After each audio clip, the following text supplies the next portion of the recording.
महादेव. छत्रपती शिवाजी महाराज की जय. बैरेश्वर महाराज की जय. गणपती बाप्पा मोरया.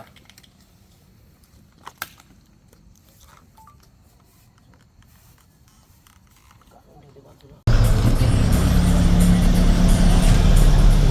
बाप्पा छत्रपती शिवाजी महाराज की जय.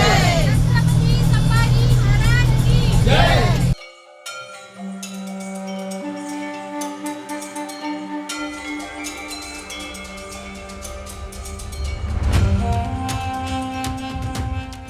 इथे ब्लूटूथ घेऊन गाणी ऐकण्याच्या ह्या जागा सांगेल कोण?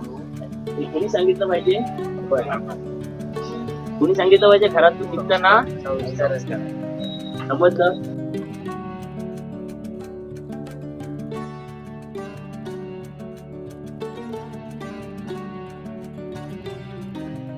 ते कदाचित ते त्या पद्धतीने असावं अशी शक्यता आहे. त्याच्यामुळं या नाणे दरवाजा हे नाव कदाचित ही चिन्ह ही धर्म संस्कृतीशी निगडीत चिन्ह असतात आणि या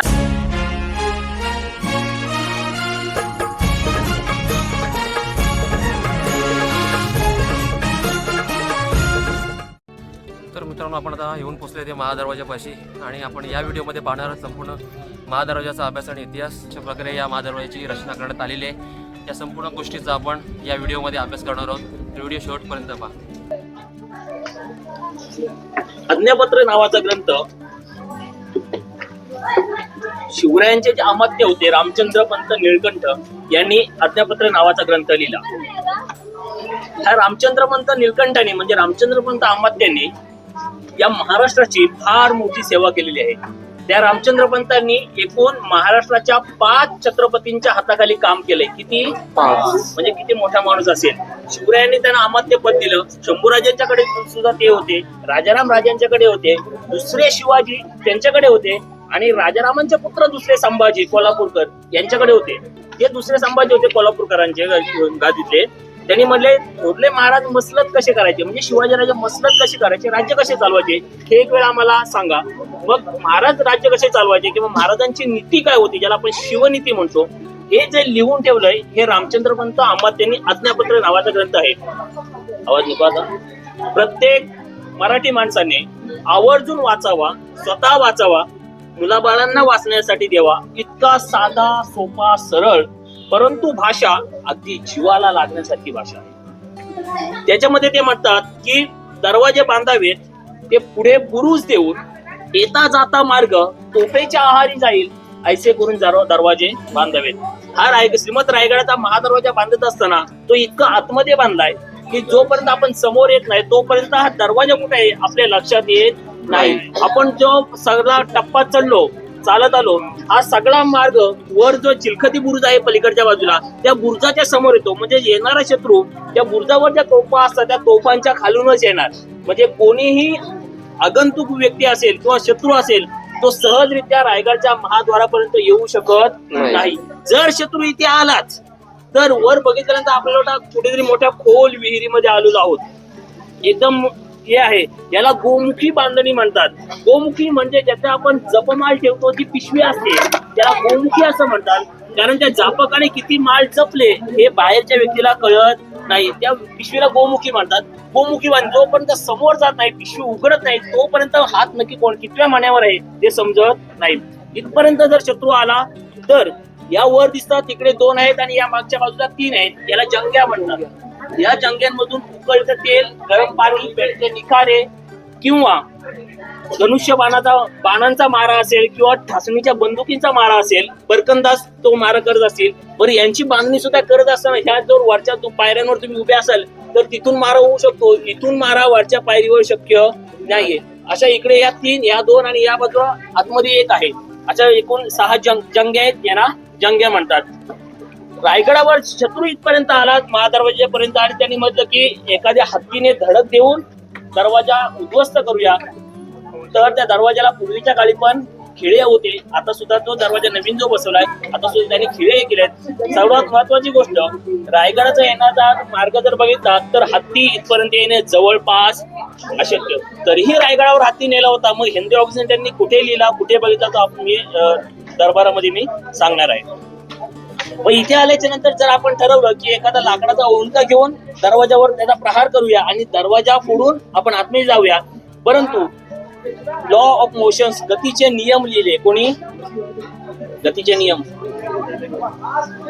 न्यूटननी गतीचे नियम लिहिले. तर त्याच्या तिसऱ्या का दुसऱ्या नियमानुसार तो असं सांगतो, जर एखाद्या वस्तूवर जर प्रहार करायचा असेल तर तुम्हाला रिव्हर्स येणं गरजेचं आहे, मागे येणं गरजेचं आहे. त्या वस्तूचा आकारमान, चालणारचा बल, जो जिथून फोर्स लावतो तो पॅरलर फोर्स लागायला लागतो. जर एखादा लाकडाचा ओंडका जर आपण खांद्यावर घेतला आणि या दरवाजावर प्रहार करायचा बघितला तर त्यासाठी पहिल्यांदा मागे जावे लागेल. मागे जायला पुरेशी जागा शिल्लक नाही. आणि जरी इथून आपण इथूनच आता दरवाजावर प्रहार करूया तर पायऱ्या अशा आहेत त्या एक सारखी नाहीयेत, सरळ नाहीत, एक मोठी एक छोटी, एक मोठी एक, म्हणजे तुम्ही सरळ तिथपर्यंत जाऊ शकत नाही. म्हणजे दरवाजा जवळपास अभेद्य राहणार.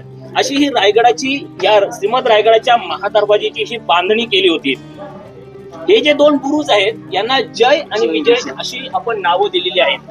ही कोणत्याही कागदपत्रांमध्ये ही नमूद नाहीयेत, परंतु ही आपण दिलेली, जनसामान्यांनी दिलेली नाव आहेत. दोन ग्रंथ, पुराण ग्रंथ आहेत, त्याच्यामध्ये विष्णूच्या द्वारपालांची नावं ईश्वर संहिता आणि पुष्कर संहिता या दोन ग्रंथांमध्ये विष्णूच्या द्वारपालांची नावं दिली आहेत. त्याच्यामध्ये जय विजय, चंड प्रचंड, धातृ विधातृ अशी नावं दिली आहेत. आणि कोल्हापुराच्या देवीचे काळ आणि वेताळ असे दोन हे त्यांची ती नावं दिलेली आहेत.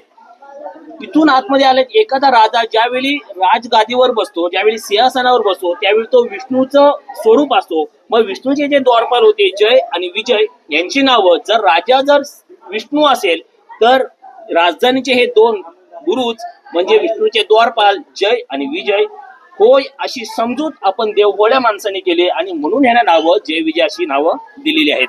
इथपर्यंत आलं तर हे झालं याचं बांधकाम स्थापत्य. रायगडावर येताना जो हा सगळा मार्ग लागला, हा सगळा मार्ग तोफेच्या खालूनच येत होता. याची ही तटबंदी आहे, चकमकीच्या पोटापासून हिरकणीच्या काड्यापर्यंत ही जी तटबंदी आहे, या तटबंदी पूर्ण तटबंदीवर तोफा होत्या. जवळपास रायगडावर तत्कालीन काही ठिकाणी आकडे मिळतात 450च्या आसपास तोफा होत्या.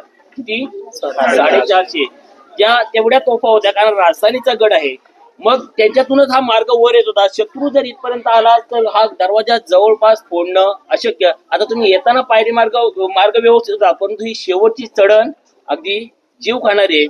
दरवाजा जिंकलाच, दरवाजा पडला, माणूस आतमध्ये गेला, शत्रू आतमध्ये गेले, तर आतमध्ये गेल्याच्या नंतर तुम्हाला वाटतं की मोठी जागा असेल, सपाट असेल. आतमध्ये गेल्याच्या नंतर तुम्ही डावीकडे वळलात की तिथून एकच माणूस एका वेळी जाऊ शकतो ढाल आणि तलवार घेऊन. किती?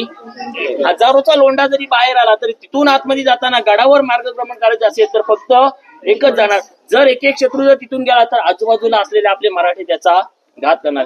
शिवराय आणि शंभूराजे हयात असेपर्यंत रायगड घेण्याचा प्रसंग, रायगडावर कोणीही हल्ला केलेला नाहीये, किंवा रायगड किंवा शिवरायांच्या अगोदर सुद्धा रायगड घेण्यासाठी मोठा रक्तपात झालाय असं नाहीये.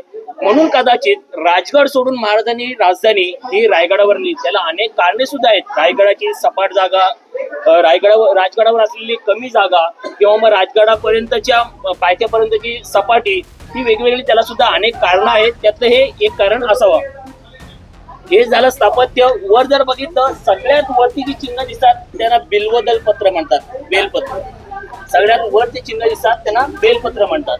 वर जे दोन आहेत, एक प्राणी दिसतो, त्याच्या पायाखाली हत्ती आहे, त्याला शरभशिल्प म्हणतात. कोणतं शिल्प? शरभशिल्प. आपल्याकडे जे आपले पुराण आहेत, ग्रंथ, धर्मग्रंथ आहेत, त्याच्यामध्ये जे उपनिषद नावाचा प्रकार आहे, त्याच्यामध्ये एक उपनिषद आहे. त्या उपनिषदाचं नाव आहे शरभोपनिषद.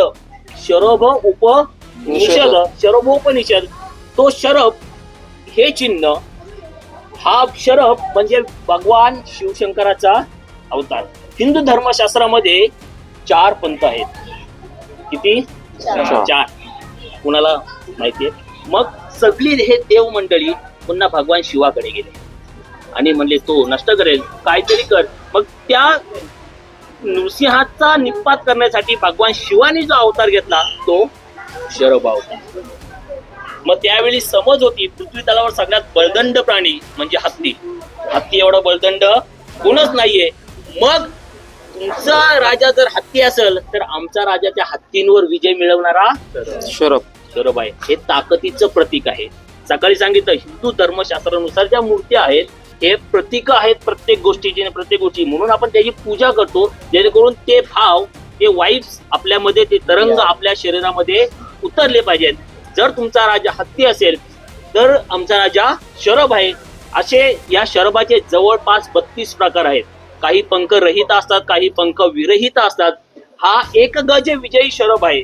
कधी कधी एक गज, द्विगज, त्रिगज, चतुर्गज, पंचगज आणि षटगज विजय शरभ, 6 हत्तींवर विजय मिळवलेले शरभांचे शिल्प सुद्धा उपलब्ध आहेत. रायगड, श्रीमद रायगडाचा विचार केला तर श्रीमद रायगडावर एकूण दगडात कोरलेले 6 शरभ शिल्प आहेत. 7 शरभ शिल्प आहेत. इथे 2 आहेत, नगारखान्याच्या आतल्या बाजूला आणि बाहेरच्या बाजूला 2 असे एकूण झाले ते 4 आणि हे 2 6 झाले. जगदीश्वर मंदिराच्या दक्षिण काठावर 1 शरभ शिल्प आहे. असे एकूण 7. श्रीमद रायगडावर फक्त 7च शरभ शिल्प आहेत. मग हा शरभ, या शरभांनी त्या नृसिंहाचा वध केला, परंतु या शरभाला सुद्धा आपल्या ताकदीचा गर्व झाला. आणि ही देवमंडळी ही पुन्हा गेली आता विष्णूकडे. त्याने अवतार घेतला शरभांचा, विष्णू शिवानी, परंतु तो सुद्धा आता पृथ्वी नष्ट करेल. मग पुन्हा विष्णूने अवतार घेतला शरभाचा निपात करण्यासाठी. तो अवतार म्हणजे गंडवीर. जो लोगो आहे Karnataka state road transport corporation किंवा मग कर्नाटक रणजी संघ यांचा सुद्धा लोगो तोच आहे. दक्षिणेमध्ये हा वैष्णव पंथ जास्त होता, भगवान विष्णूची उपासना करणारे. आज हे तुम्ही जर केरला क्रिकेट संघाचा जो रणजी टीमचा जर लोगो बघितला तर शंख दिसतो विष्णूचा. का हा वैष्णवपंथीय हा खाली जास्त होते. आमचा पंढरीचा विठुराया वैष्णव आहे, त्याच्यामुळं हे पंथांचा वाद होता, त्याच्यातून बरेचशा गोष्टी झाल्यात. आजही महाराष्ट्राच्या पटालावर जर गेलात तर आतमध्ये विष्णूचा मंदिर असतो, परंतु बाहेर कधी कधी नंदी दिसतो. काही मंदिर अशी आहेत. तो जो वाद होता, मग आता शिवपिंड बाजूला करायचं आणि तिथे विष्णू स्थापन करायचा आणि बाहेरचा तो तसाच राहून द्यायचा. याच्या खाली जे 2 कमळ दिसतात त्यांना सहस्रदल कमळ म्हणतात. काय?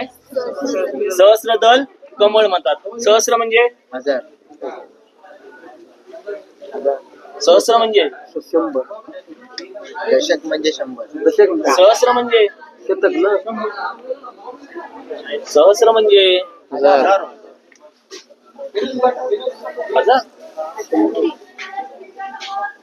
सहस्र म्हणजे 1000, शतक म्हणजे 100. एवढा तर समजतो ना. सहस्र म्हणजे 1000. कॉन्फिडन्स कधी आहे? विश्वास हवा आहे. मी अफजलला भेटायला चाललोय ना, मी त्याला ठोकूनच येणार. मी शाहिस्त्याला मारायला चाललोय ना, मी त्याला मारूनच येणार. मग भले तो पण बोट तुटले, पण तो विश्वास कधी येणार? पण हे माता लक्ष्मी आणि माता पार्वती यांचं प्रतीक आहे. लक्ष्मी कशाशी निगडीत आहे? कशाची देवता? लक्ष्मी माता कशाची देवता? धनाची देवता. आणि सरस्वती विद्येची, म्हणजे जी राजसत्ता, जो राजा या दरवाजाच्या आतमध्ये वास करतोय ना, त्या राजाकडे लक्ष्मी आणि सरस्वती, धनसंपत्ती आणि विद्या ही सतत राहील, हे यातून प्रतीक होतं. म्हणून ते कोरलेले असतात. आज 350 वर्ष झाली या रायगडाचं बांधकाम. त्यावेळी 14 वर्ष चालू होतं. किती? 14 वर्ष. 14 वर्ष बांधकाम चालू असून सुद्धा रायगडाच्या महादरवाजातून पाणी जाणाऱ्याची जी वाट आहे तो होल एवढाच ठेवलाय. छोटे चित्र आता दिसेल जाताना बघू, ते एवढंच ठेवलंय. का? याच्यापेक्षा जास्त पाणी रायगडाच्या महादरवाजातून जाणार नाही. शिवरायांनी श्रीमद रायगडावर पडणाऱ्या प्रत्येक पाण्याच्या थेंबाचं नियोजन केलं आहे. प्रत्येक पावसाचा थेंब रायगडावर पडला की तो 1-2 टाके ओव्हरफ्लो करूनच खाली जातो. चुकून काही ठिकाणी असे आहे जिथे कोणताही बंधारा नाही, पावसाचं पाणी थेट जातं, परंतु रायगडावर शक्यतो बंधारे जागोजागी कोरलेले आहेत. कितीही पाऊस पडला तरी रायगडावर याच्यापेक्षा जास्त पाणी येणार नाही, ही संकल्पना किंवा ही गोष्ट त्यावेळी जे रायगडाचे अधिकारी होते, बांधकाम अधिकारी होते, हिरोजी इंदुरकर, आबाजी सोनदेव, अर्जोजी यादव, या 3 स्थपतींनी, इंजिनियर्सनी हा रायगड बांधलेला आहे. परंतु गेल्या वर्षी 7 जुलैला मोठा पाऊस पडला आणि ह्या महादरवाजाच्या आतल्या बाजूला पाणी जाण्यासाठी एक छोटी वाट कोरलेली आहे. ती वाट साफ न केल्यामुळं पाणी महादरवाजात आला आणि या पायऱ्या ओलांडून पाणी ह्या पायरी मार्गाने गेला. का? पाणी पायरी मार्गाने जाण्याची गरजच नव्हती. जर ती पाणी जाण्याची जी ओस आहे, वाट आहे, ती जर मोकळी केली असती तर पाणी इकडून गेलं नसतं. परंतु शिवराय अजून आम्हाला जेवढे पाहिजे तेवढे कळलेले नाही. प्री मान्सून वर्क शिवकाळात सुद्धा व्हायची. अघोटीची कामं ज्याला म्हणतात, शब्द आढळतो तो आपल्याला. पावसाळ्यापूर्व कामं, कारण ते गटर्स वगैरे आहेत ते पावसाळ्याच्या अगोदर साफ करावे लागतात, कारण पावसाचं पाणी त्याच्यामध्ये साचलं नाही. आताही जर दरवाजाच्या आतमध्ये गेल्याच्या नंतर ती पाणी जाण्याची जी वाट आहे, जी महाराजांनी निर्माण केली होती, त्याला सुद्धा एखाद्या कळसाचा जो आकार असतो, पिंपळाकृती आकार असा, त्याला सुद्धा तो आकार दिलेला आहे. का? पावसाचं पडणारं पाणी सुद्धा आमच्यासाठी देव असतं. गंगा आम्ही म्हणतो त्याला. याचं विवेचन मी आता पुढे करणार आहे. पण ते सुद्धा बाहेर जाताना ते पवित्र मुखातून गेलं पाहिजे, म्हणून आमच्या मंदिरामध्ये बाहेर व्याघ्रमुख आहेत, मकरमुख असतं किंवा गोमुख असतं. आम्ही असंच पाणी जाऊन देत नाही. तर तिथून जाणारं पाणी ते पवित्र आहे, ते व्यवस्थित गेलं पाहिजे, म्हणून त्याला सुद्धा ते आकार दिला होता. परंतु ती आजही 90% गाळाने भरले. पाणी जाणार कुठून? पाणी इथून आलं. म्हणजे शिवराय कुठेतरी आम्हाला कळलेले.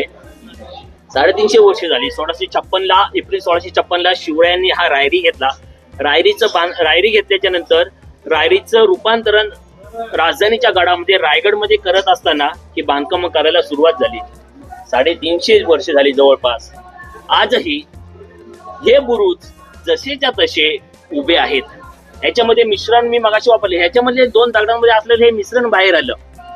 ह्याच्यामध्ये बेलफल असेल, चुना असेल, काठ्या असेल, शंख शिंपल्यांचा चुरा असेल, विटांची भुकटी असेल, हे सगळं मिश्रण करून ते वापरायचं.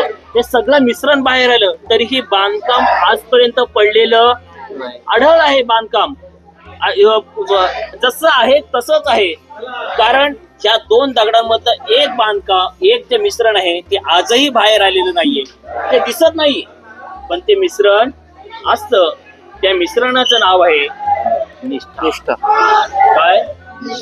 आणि नेमकी आपल्याकडे तीच आज कमी आहे. आज नेमकी आपल्याकडे तीच कमी आहे. जर निष्ठा नसती तर आज 350 वर्षानंतर सुद्धा हे राहिले असते. मित्रांनो, आपल्याला या संपूर्ण व्हिडिओमधून संपूर्ण रायगड सिरीज पाहायला मिळणार आहे. संपूर्ण व्हिडिओज आपल्याला टप्प्याटप्प्याने पार्ट्स वाईज येणार आहेत. तर सर्व व्हिडिओ आपल्या शेवटपर्यंत भेटूया पुढच्या व्हिडिओमध्ये नवीन एका भागामध्ये.